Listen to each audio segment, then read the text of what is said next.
Good morning from wherever you're watching us from. This is the news brief with me, Ruth Wanjiku. And forgive us for starting late today. You know, today we had a panel, so preparations here and there. But as you've seen it everywhere we've posted, today we had a discussion on the Genz revolution. Now, for 2 weeks, we've seen a round of protests, we've seen a round of violent killings, we've seen a round of violent abductions, we've seen a round of revolution in short. And now today we want to understand, how does this frame the national government? How does this frame the youth? How does the youth involvement in politics now, because right now they are so vocal about it, how does it bring change to the country? And with me on set, I have two very, a lady and a gentleman. I do have a President Eston Maina. He is the National Chair, MKUSA, that is the Mount Kenya Universities and Colleges Student Association. He's going to introduce himself much later. And of course, next to him, I also have Bernice Karitanjeri. She is an advocate of the High Court of Kenya. And also, we are expecting to have Israel Lugadiru much later if he tends to make it. He is the National Chair, Nairobi Youth and Leader Student Forum. And maybe to start it off, I'm going to start with the President Eston Maina. Ladies first. We're going to start with our President Eston Maina. I want us to tell him to tell us a little bit about himself. Then maybe we can move from there. President, over to you. Thank you so much. I am Eston Maina. I am the acting national chairman, MKUSA. Our chairman is currently in Washington, in the Washington Nelson Washington Fellowship, Mandela Fellowship. He's in Michigan actually. So I am sitting in his place. I am also the chairperson or the chairman, Jubilee Party Youth League, Laikipia County. And I will also be in charge of the Jubilee Party Youth League nationally, because Angel Boothia also joined Faris Jen in Michigan, also in the same Nelson Mandela Washington Fellowship. And I also contested for Member of Parliament in the just concluded elections in my constituency, Laikipia West constituency. And I have been a student leader in the University of Nairobi, and I continue to do so in my capacity as the acting chairman of MKUSA. Okay, over to the lady. Bernice, tell us a little bit about yourself. My name is Bernice Karita, an advocate of the High Court of Kenya. I practice as an associate in the firm of C.N. Kihara and Company Advocates. We're located at International Lifehouse. I'm also a legal counsel at a multinational company called Recovia Company Limited that deals with recycling of plastics. Yes, so we are into renewable resources and SDGs. I've also been active in the law society politics, and therefore I have much to say about the ongoing protests. That is a well said. Now, from your interaction, from your introduction, you understand what has been going on. And maybe to start with you, Faris, these have been the first protests ever that have been led by the youth. Normally, we see politicians leading these protests, but these ones have been the first protests that have had no leader. By the way, what does this mean for the country? It means that when you entrust someone with leadership and they fail to do so, you have to step up. Because now we entrusted our members of parliament with the authority, with the mandate to represent, to legislate on our behalf, and to oversee. We don't see that happening, because when you happen to be an elected member of parliament, but whatever policies you enforce or impose in parliament don't emanate from the people. So who are you representing? Because we have had cases where the government is pushing policies that are opposed to that the people oppose. So we beg the question: we elected you to serve the interests of the people, because when you are elected, you're not there to represent yourself. You're there to represent the people. So if any interest should ever come first, it should be the interest of the people. You should be able to, to separate your own individual interest from the public interest. So that is why you see the youth. And I want people to know that the finance bill is not the reason why people or the youth protested. It was just the tipping point. We have had many underlying issues. We have had issues with injustice. We have had issues with transparency on the side of government. We have had issues with accountability. So all these issues put together, and now adding the finance bill as the insult to injury, and that is why the youth had to come out in their numbers. Yeah, that is why they had to. They came out tribeless, leaderless. Yeah. Yeah, and Bernice, you're a young lawyer and you've been involved in the protest as you've told us. Is it that the youth got to a point where we've seen our parents in different regimes? We've seen them through our later president Jomo Kenyatta. We've seen them through Moi. We've seen them through our latest president Uhuru Kenyatta. Is it that we've seen our parents go through this regime, go through the same problems, that as the youth, they got to a point where they're like, no, we are tired, someone has to speak? I can say confidently that I am happy to be alive at this moment, because under Article 1 of the Constitution, it says sovereignty of the people. That's true. So the youth have decided, we have seen people being quiet on what is happening. But they have decided, we are standing out. We are going to voice out what we think is right. We are tired of corruption. We are tired of injustice. And we will not appoint specific leaders who are just going to go and handshake and get a loot and keep quiet. No, we are not going to do that. We are going to stand up and we are going to voice out what we need, the society we need, a country that we need. There is no better time than this, when the sovereignty of the people has been elevated. We are not going to appoint you or elect you to go to parliament to go and pass your legislations that do not favor the youth. That is not going to happen in our country. We are going to tell you, we said we don't want this. And since you are our representative, then you need to voice out what we tell you to do. And maybe is that why we've seen the president call for dialogue with the youth, including today. He's supposed to be having an X-Space conversation with the Gen Z. Is that why maybe the Gen Zs are refusing to speak to him? Because we've had these stories a number of times, Eston. First of all, when you become the president of any nation, you are the custodian of justice in that particular territory. Because the state is the custodian of justice. The justice system would not exist without the state. So when over time the president has failed in his mandate to be the custodian of this justice. Justice has 4 procedures, or it has 4 elements in it. There is what we call distribution, and that is, who gets what, when, and how. Who gets this justice? When do we get this justice? And how? There's the procedure. Okay? These are the guidelines you use, to make sure this justice, is, it reaches the people. Then there's the element of retribution.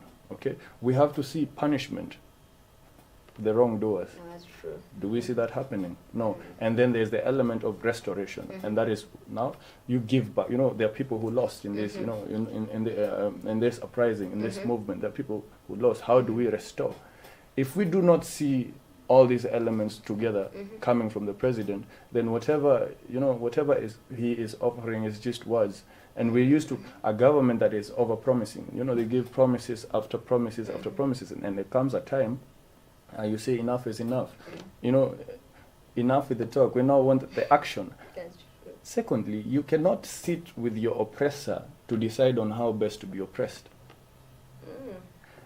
Because I want to use a definition that the CS for Interior said about anarchy, because they called us anarchists. Okay, what is anarchy? According to his definition, it is the overturn or trying to overturn constitutional order.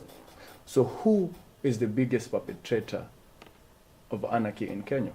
Because when a police officer abducts a youth for voicing, his maybe disaffection with the government, isn't that overturning constitutional order? And we are going to get to the abductions and everything, because we had the CS saying that there have not been abductions, there have only been arrests. And luckily for us, we have a lawyer here. But before we get there, this is the first protest we've seen that in all the past regimes. This is the first protest that have really bore fruit. There is a looming cabinet reshuffling, which we've seen again online. The Gen Zs have gone and said, no, we don't want you to reshuffle the cabinet because it is like transferring incompetencies. Now, is it that we are at a point where we cannot trust what the government says, or is it we are at a point where we are saying hatutaki kuambiwa?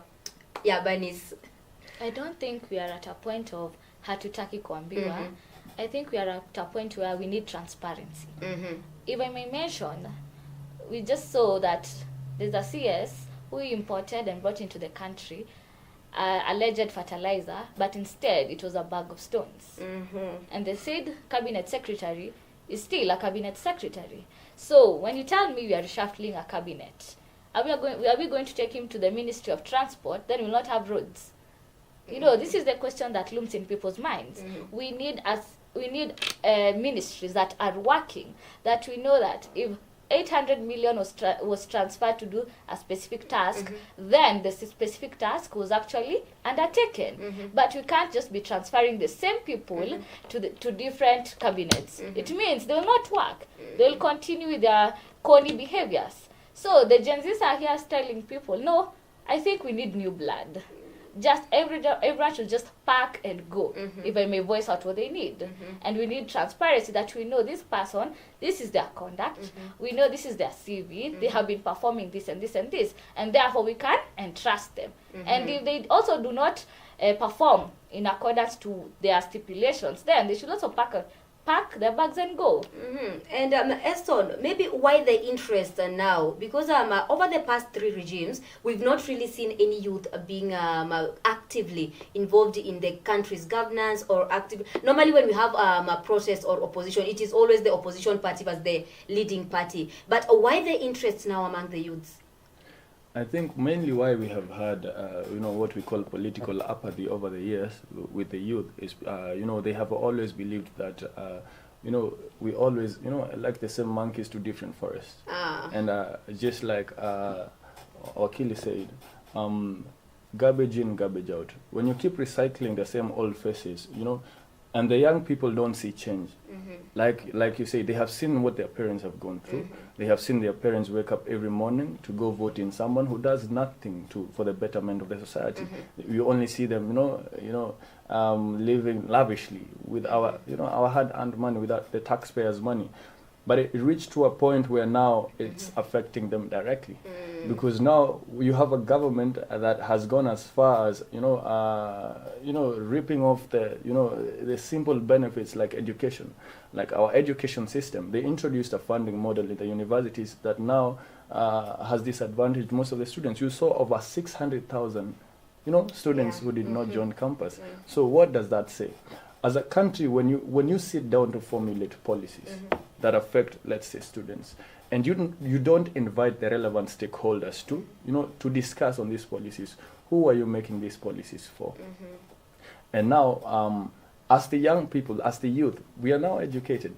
It's not the usual Wanjiku they are dealing with. They're dealing with sons and daughters of Wanjiku, and they are educated because they are beneficiaries of the free education from Kibaki that is being taken away from us, and we benefited from that. So why should we not fight for to have the free education back? Because you cannot you cannot deny us free education and offer scholarships. We don't want the scholarships. Bring back our free education. You cannot, deny children from, marginalized areas like Turkana of, the school feeding program. And we see the opulence in the public service. We cannot see the president flying a 200 million jet, and yet children in Marsabit are going hungry. No, a time has to come where we say enough is enough. Something else, the element of social media. And like we have said, recently we are moving from the Stone Age to the Phone Age. During the Stone Age, we used people used to pick and throw stones, but now all you need to do is a hashtag. And what is happening now is that I may not be a lawyer, but I can see Barney's articulate issues in the further state. And we have mainstream media, we have unorthodox media where we have people with YouTube channels and whatnot that discuss these issues. So now we have a very informed generation as opposed to the previous generations, and that is why the youths are taking up this mantle. That is true, and that reminds me of something. When the protest initially started, we had them saying that these are people who don't know what they are doing.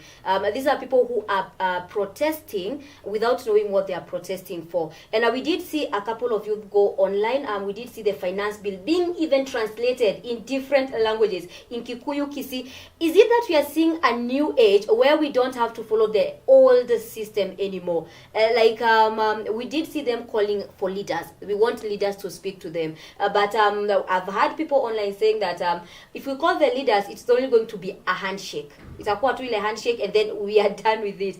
Is it that that part we said that the youth have to be in government so that government can run and they can know what issues are affecting us? Are we at that stage right now, Bernice? Yes, I think we are. Because a good student is one who learns from the past. And we have been seeing where we nominate a few leaders, and the few leaders just go and voice out their interests at the behest of the rest.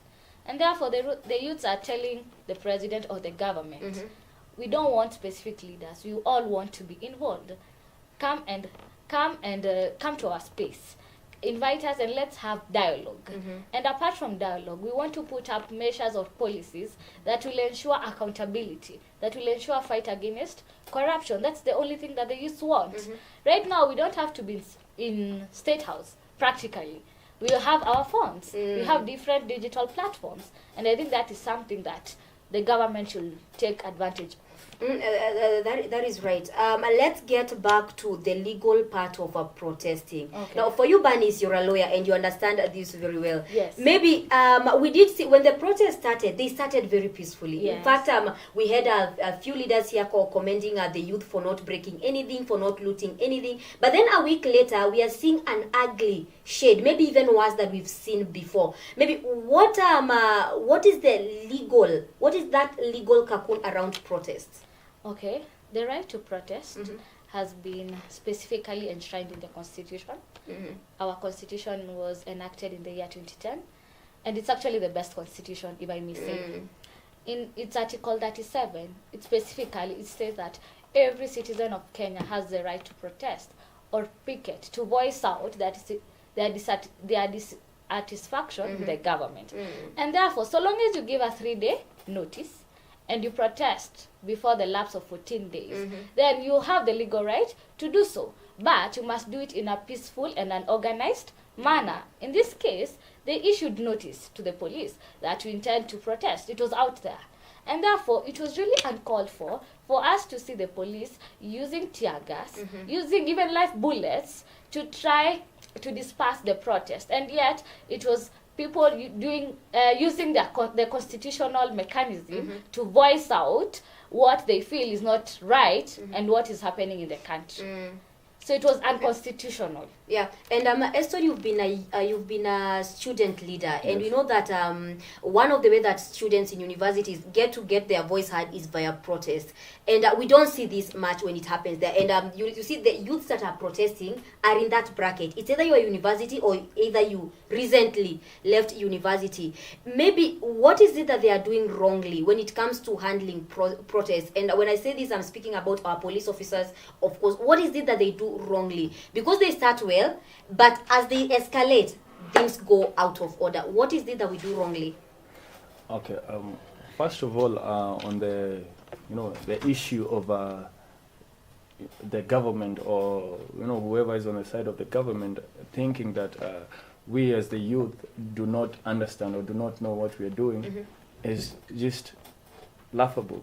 Because for instance, I was part of the protest. I demonstrated because I have a right to do so. And I'm a political scientist by profession, and I also hold a master's degree in political science from the University of Nairobi. So am I uninformed when it comes to matters governance? I understood pretty much what it was all about.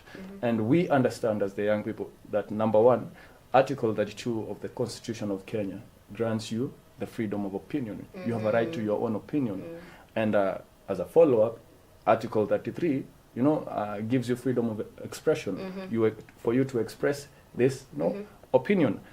Then Article 37 of the very same Constitution now gives you the freedom to demonstrate as a way to express your opinion.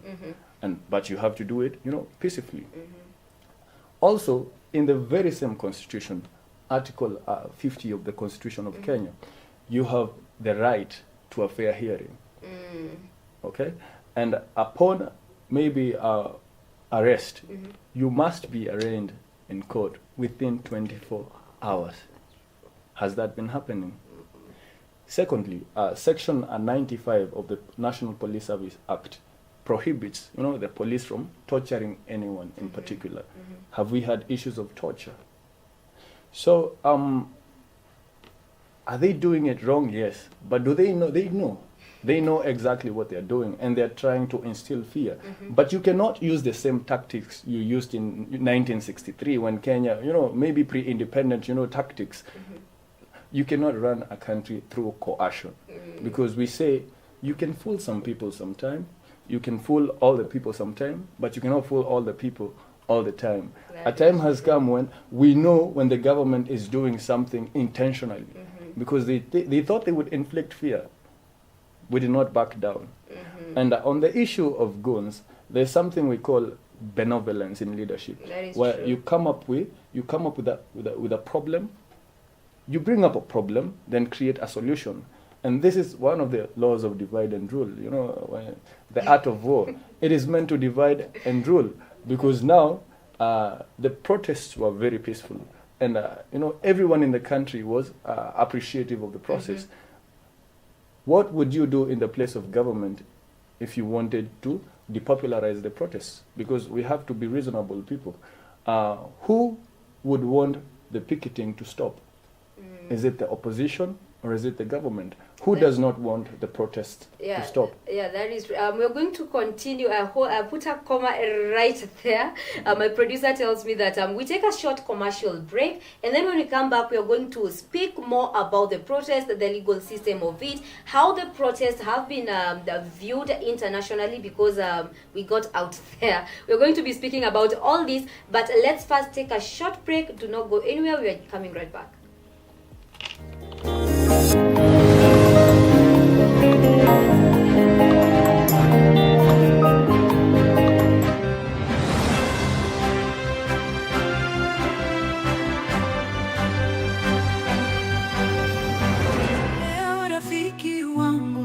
Kuzungumza pole pole, nia na matendo tuchanganye, na amani tuwakomboe. Tukiacha vita mali sana, umoja wetu ni hazina. Tujadiliane, tusigombane, tuliza roho, tushauriane. Tujadiliane, tusigombane, maisha mazuri tushangilia. Tujadiliane, tusigombane, tuliza roho, tushauriane. Tujadiliane, tusigombane, maisha mazuri tushangilia.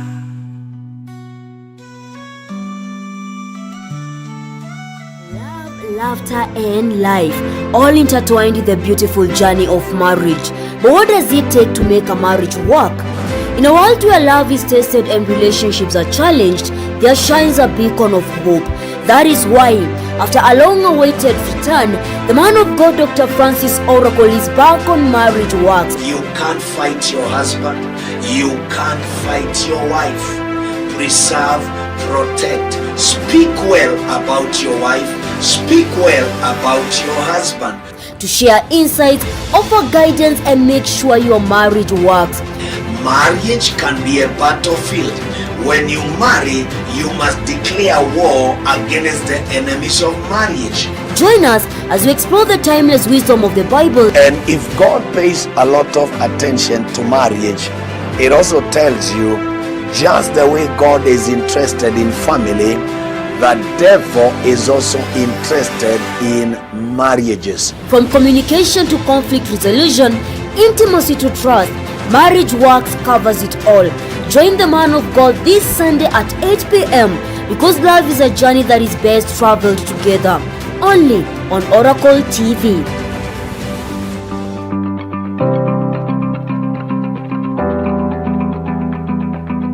I was glad when they said unto me, Come, let us go into the house of God. And we know the house of God, there is fullness of joy.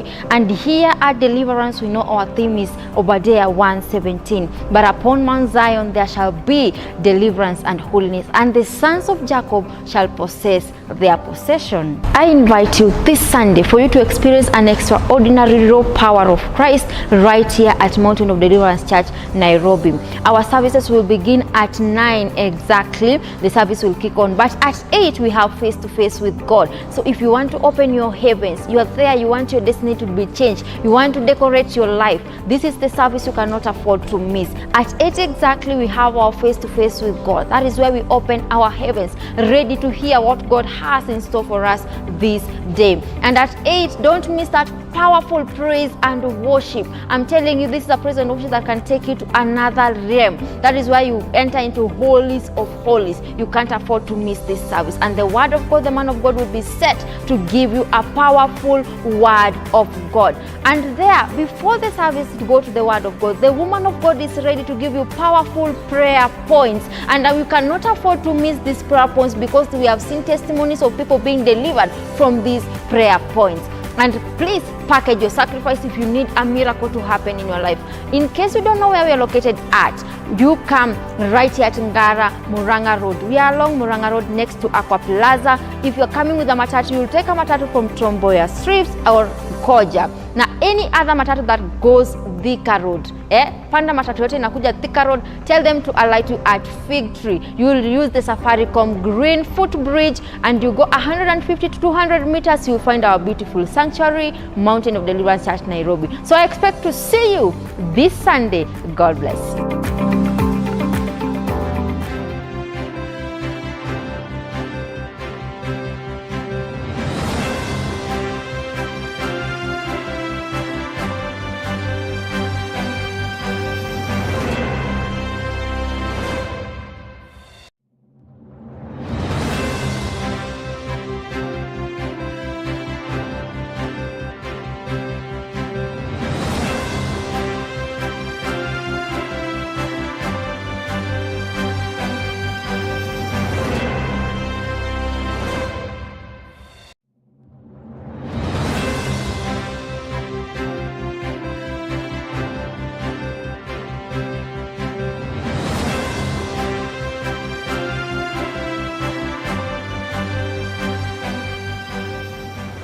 Good morning and welcome back. If you're just joining us, this is the Morning Dew Oracle news brief. Karibu niseme news brief news. But it's fine. And we are having a conversation on the Genz revolution.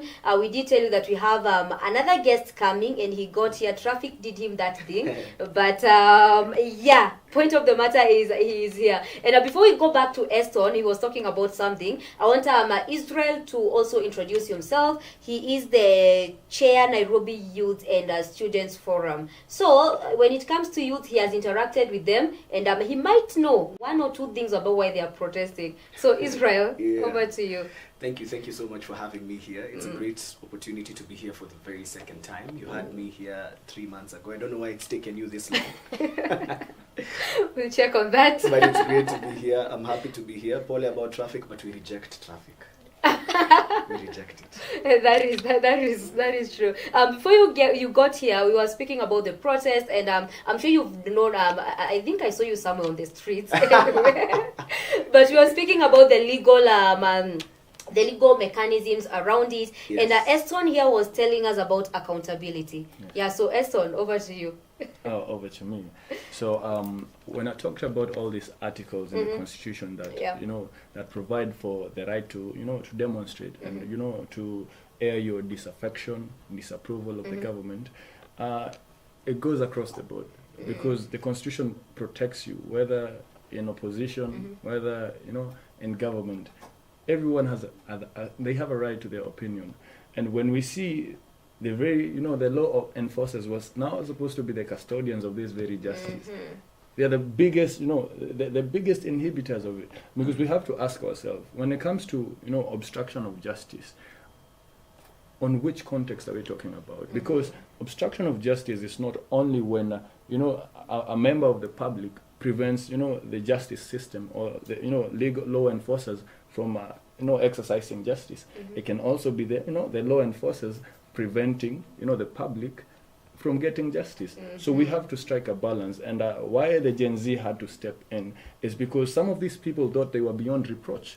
Because maybe you think you're close to the president, you think you know the who's and who's. But under the court of public opinion that the Gen Z's run successfully, no one has been beyond reproach. That's true. You joke around, tunakusalimia. That is true. And Israel, being the chair of the Nairobi Youth and Students Leaders Forum, you get a lot of time to interact with these youths, and I'm pretty sure that most of them are in between that generation, the Gen Z. Okay, I'm also part of the Gen Z, but anyway, they are also part of that generation. Maybe what are some of these issues that are really getting to their necks? What are some of these issues that are really sparked this anger? Because it was a rage. What is it that sparked this rage among them?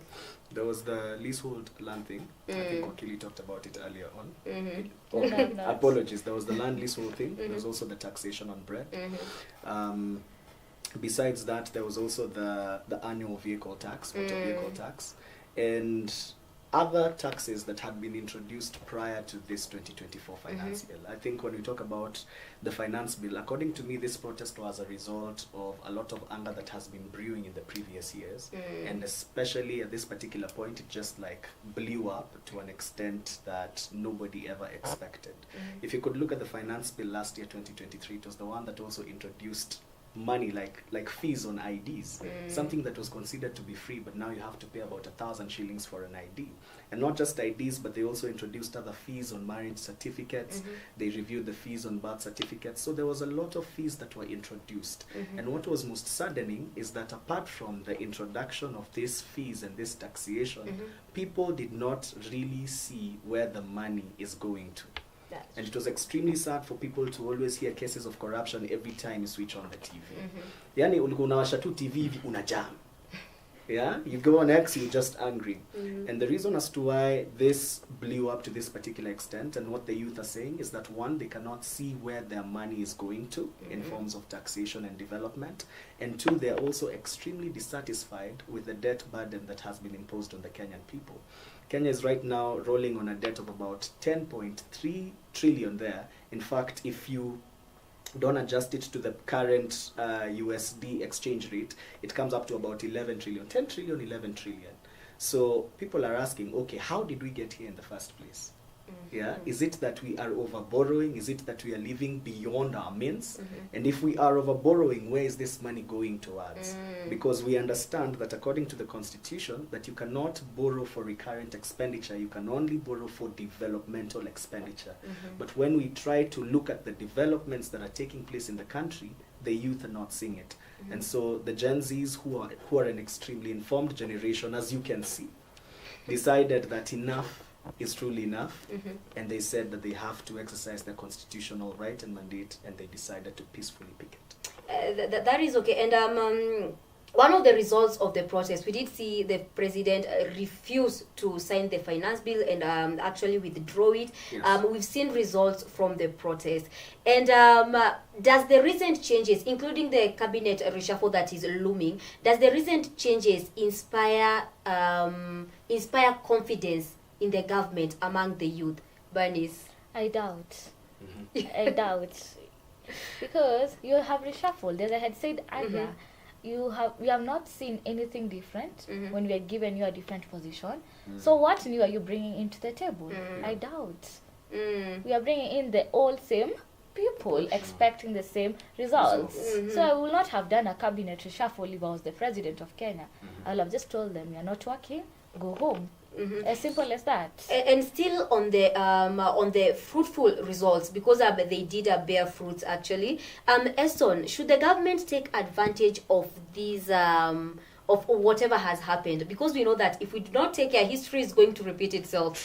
Should the government take advantage of what has happened and improve on governance to avoid the past mistakes that have been done?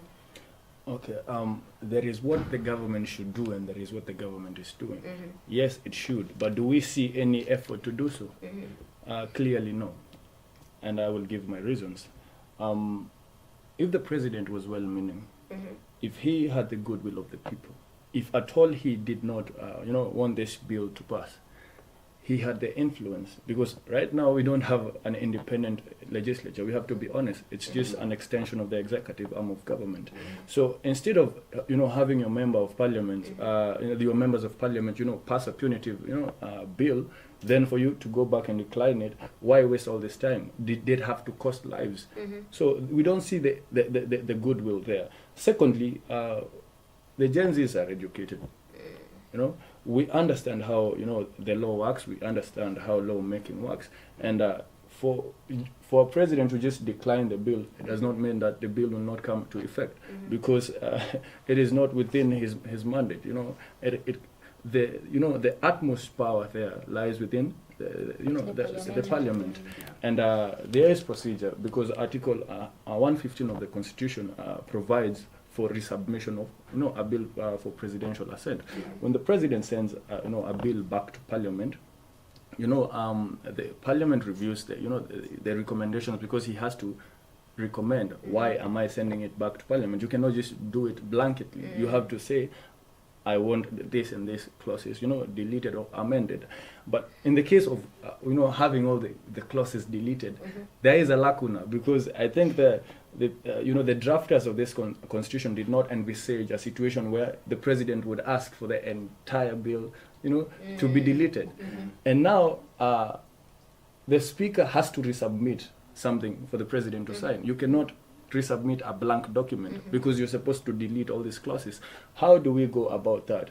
Because if nothing happens, if the status quo remains, that means this particular bill will take effect. If I may, okay, kindly, I think that interpretation, people got it wrong. Yeah. Because I saw the memorandum when the president rejected and referred it back to parliament. That's the correct procedure. Yes. You have to give merit where there is merit. Yeah. So that's the right procedure.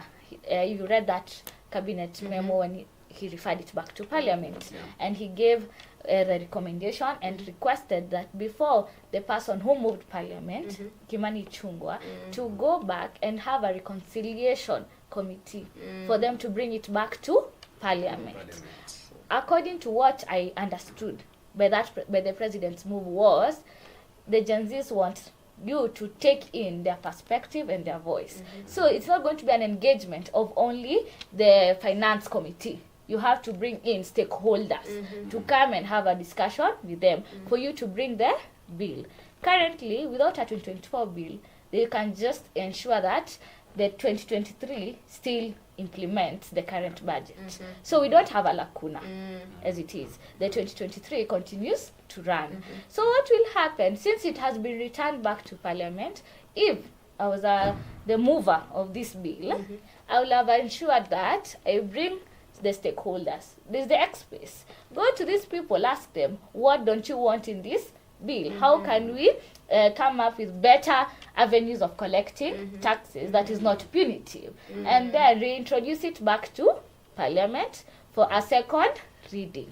That is okay. And still on that, you said that go back to the people, know what they want. Yes. Now we've seen the president try to extend an olive branch to the Genzs. We want to speak with, including today, where he's supposed to be having an space meeting, but also the Genzs are going to come up with their own, X space. So maybe, what is the right way, Israel, to talk to these people? Because what they want is to be heard. But from what I get, the president doesn't understand how these people should be heard. So maybe you've interacted with these people. So maybe what ways should he use to interact with these youths? Can I maybe interject before we go to? That's true. Thank you. I want clarity on this whole bill thing. Yes, the president sent the bill back to parliament, but you have to understand one thing: the parliament is in recess, and we have not called Parliament to a special sitting, that means this bill has not yet been resubmitted to Parliament. So by the President just saying, I have mandated the majority leader to do ABC, that is just pure talk. It is just political theatrics. So until there's a special sitting, the timeline stands. Within those days, when the 21 days lapse, the law takes to effect. It becomes... There is not 21 days.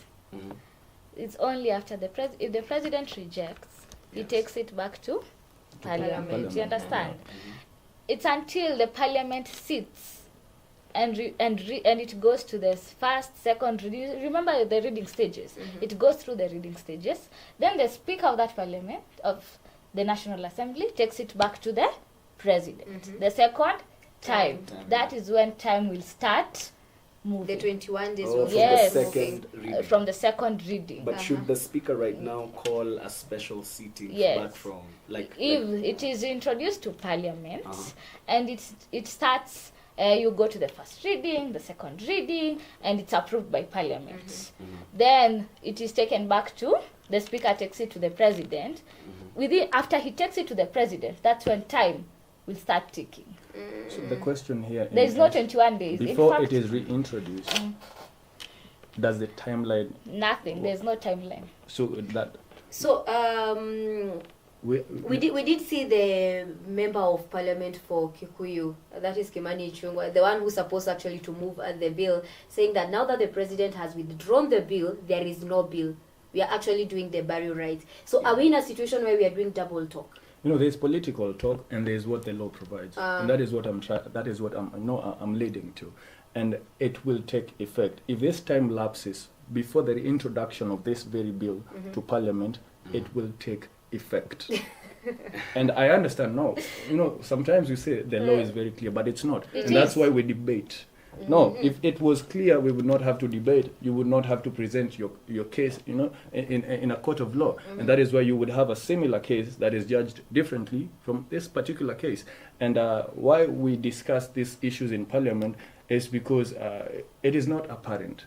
You don't know what the drafters of this particular, policy had in mind when they wrote down that policy. And laws are made by man. And that is why, we amend them. That is why, the law progresses. So it is open to debate. There's a side like me who believes within those 21 days it will take to effect, and there's Wakili who believes, on her side. But time will tell. And that begs the question, Wakili, how well do the Kenyan people know their law? I think, I'm happy with the current generation because they are reading. If you are to interact with people, ex-boomers, if I may say, these are people who never used to like reading. So I'm really happy with our generation that we are not being told the finance bill is wrong. We are going to the finance bill and reading it and understanding the effects that it will have on us. And if I may, the same article that he's referring to, if you read, they usually say after the bill is passed, within 14 days, it's going to be taken to the President. And it was taken. It is the article is actually so precise within 14 days. So this is how they are calculating the 21 days. Within 41 days after the first stage, the bill is passed, it's taken to the President. And if the President signs, it becomes a law. If he fails, he can return it back to Parliament. So you can imagine, it was taken prior to 14 days, and he returned it back to Parliament. So there is no lapse of 14 days. Immediately it was taken, as in what that article precisely states, after the Parliament passes it, it should be taken to the President within 14 days. Okay. That is the timeline of taking it to the President. We can debate about this. We can debate about this for fortnights, and I'm sure you're not going to come. I'm very sure even if we debate this for fortnights, you're not going to come with a clear solution. But because of the interest of time, Israel, I was on you. In regards to before how I interrupted, it's fine. It's okay. maybe what the Gen Z wants Yeah. is to be spoken to, is Yes. to be heard. Yes. They want their grievances to be addressed. Yeah. Now, what the president claims he wants is to Yes. speak to these people and understand what their grievances are. Now, I understand that there has been the president wants to speak, lakini hajui ataanza wapi. The Gen Z wants to be spoken to, but still they don't know how they are going to be spoken to. Be audience hawajui. There is the speaker who wants to speak, and they don't have a clear line of communication. Yeah. So maybe what should be done to because dialogue has to happen at the Yes. end of the day Yes. for everything to go back to normal. Yeah. So maybe what ways or what formula should we use on this one? Okay, so that's a really, really, really good question. But one of the things that I'll also have to point it out, I'll have to take us back and say that before this bill was even taken to Parliament, there was a lot of public participation that took place. We saw corporates, we saw different youth groups also coming to speak to the president, and there was a study that was conducted by Ipsos Innovate that said about 85% of the country rejected it. And so what was even more baffling is that with this statistic, that 85% of the country rejecting it, it still passed in Parliament. There was still a majority who voted yes, and it got to the president. So one of the things that you need to know is that from that particular point, there was mistrust that was developed between the generation, that is Gen Z, and in fact, Kenyans in majority. It's just that the Gen Zs are the face of these protests. There was mistrust between the people and the executive and the legislature as well. And so led to what we're having. So now the president has decided to, of course, host an X Space, of which I think is a plus. I think it's a good thing for him to host an X Space.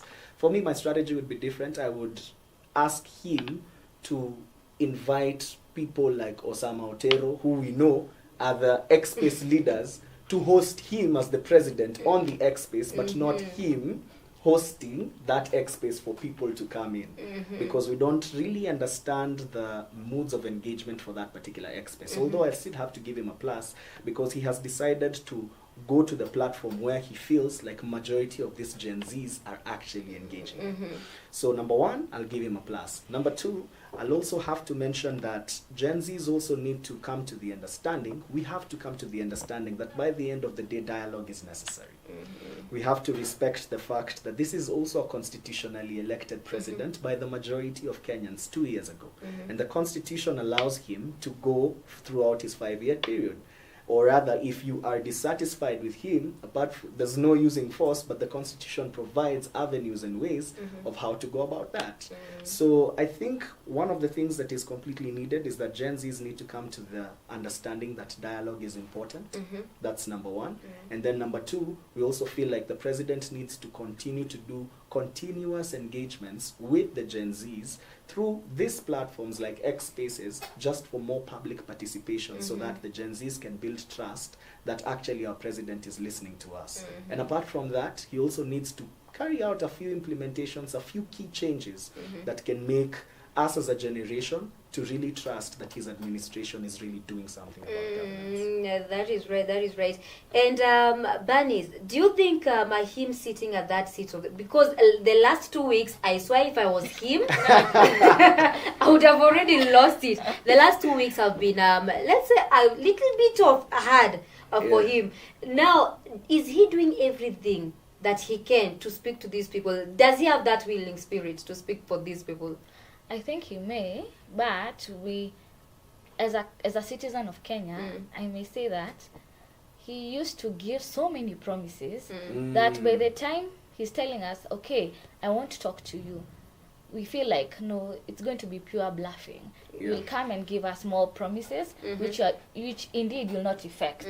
So for me, if I was him, one, I'll ensure that any cabinet secretary who has an issue of corruption, one, he's gone, before I even try and reach out to the Gen Zs. Yes. Because that is the core reason why people are on the streets, corruption. You can't tax me and overtax me, and you're not accountable for the money that you're actually remitting to the government. So one, we should see that the fight against corruption is actually on, and which is not the case. You saw there's tons of fertilizer that were lost.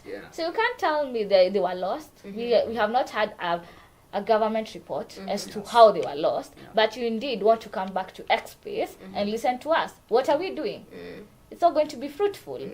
I think it's a really hot seat, and as he's there, he needs to be more be more wise, if I may say. He needs to come up with better measures on how he's going to be able to approach the Gen Zs. But first, he must show us that I'm fighting corruption. These are the measures that are put in place, that before I come and talk to you, I've already heard you, what you are saying, and I've done it. So what more do you want me to do? Because, and secondly, he has not admitted about the lives that were lost. Exactly. And that is something that is actually a trigger to the Gen Z. So before he actually admits, and also admits on the issue of kidnapping and adapting, I don't think he should actually go back to the The second thing, I think the third thing, just to add, it's just a minute. The third thing that I think the president needs to do is that we have seen DCI posting pictures publicly of people who are goons and who stole, and of course I appreciate the DCI, and I say the DCI needs to go after them, but we have also not seen IPOA conducting an investigation and also giving us updates on the policemen who conducted a lot of extrajudicial killings during the protests themselves. And we know that there are most of them who are out there scot-free, but we haven't had anything from them. So I would also like the president to address this. And so I think, for me, what I would like to see is less of talk, because I feel like our issues are out there, everybody can see, but I would like to see more of action, more of something tangible happening. Yeah, that is right. And Eston, in the midst of all this, let me call it a wave of rage, a wave of mistrust, because we have the this particular generation saying that we don't trust what you're saying, you've promised us too much. Maybe what are some of the recommendations for the policy makers in terms of handling these issues? What would you recommend, you as a youth and a political youth, because you are in politics and you're still in that generation? What are some of these recommendations? To the policy makers, it's simple. Listen to the people. It's very easy. Just do the right thing. To the president, just seek advice. Because I do not think our president has advisors. And if he has, our president advises his advisors on how to advise him. I will go with that. I would encourage him to read, the Laffer curve theory and understand how taxation works. And if you look at the Laffer curve theory, you will see that there is an inverted relationship between taxation or tax imposed and revenue collection. This means that an increment in tax does not necessarily guarantee an increase in revenue collection. In any case, it decreases revenue collection. Why? Because it discourages consumption from the people, because if the price of bread goes up, are you going to buy bread? You will not. Secondly, it discourages investment, because as an investor, would you go for a country that is charging higher taxes, or will you go to a country that is more conducive for you? So the president needs to look at all these things before, establishing these policies. Ask. And there's a question that the fourth estate asked the president. Mr. President, do you listen? I think the president hears us, but he does not listen. How do you sit down and talk to someone who does not listen? Learn to listen, Mr. President. That's all I can say. Yeah, that's right. And I would love us to continue with this conversation, but time is not on our side. And maybe to wind up, I would like the three of you to each give us your parting shot. You as a youth, you as a Gen Z. By the way, all of them are Gen Zs. Hakuna sura ya danganya mtu hapa. All of them are Gen Zs, and all of them have their own opinions. I think I'll start with the ladies first. Ladies first. Give us your parting shot. Tell us, you as a Gen Z, what is it that you want the president to listen to, and maybe one advice or two to your fellow Gen Zs out there. To my fellow Gen Zs, you're doing a good job. You're doing a task that the prior generations were not able to do, apart from the Mau Mau. I'm really happy to be a member of this generation and continue voicing out. We know so many lives were lost, and my sincere condolences to the family. But let's continue to fighting for a fair and just society. We need to see accountability, we need to see developments, and for us to see all this happening, we have to ensure that the government is accountable. And for those MPs who said yes, we shall recall you. We shall push for the formation of the IEBC, Yes. so that we shall ensure that you are recalled. And so that the next elections, once we elect those members of parliament, they will understand their role, that they are representatives of the people. Yes. They do not go to parliament to voice their own interest, but the interest of the Kenyan citizen. Well said, Israel. To my fellow Gen Zs, you have shown the world that the people are sovereign. You have literally exercised your constitutional right in a way that it has been able to be understood by the world and beyond, that by the end of the day, leaders are elected to serve the people and not the other way around. So that's a kudos to each and every one of you. 2027, before Ifike, my fellow Gen Zs, pick your IDs. Make sure you register as voters. In 2022, about only 40% of young people actually voted. From 22 million voter base, only about 2 million, 3 million young people actually voted. That was a bad number.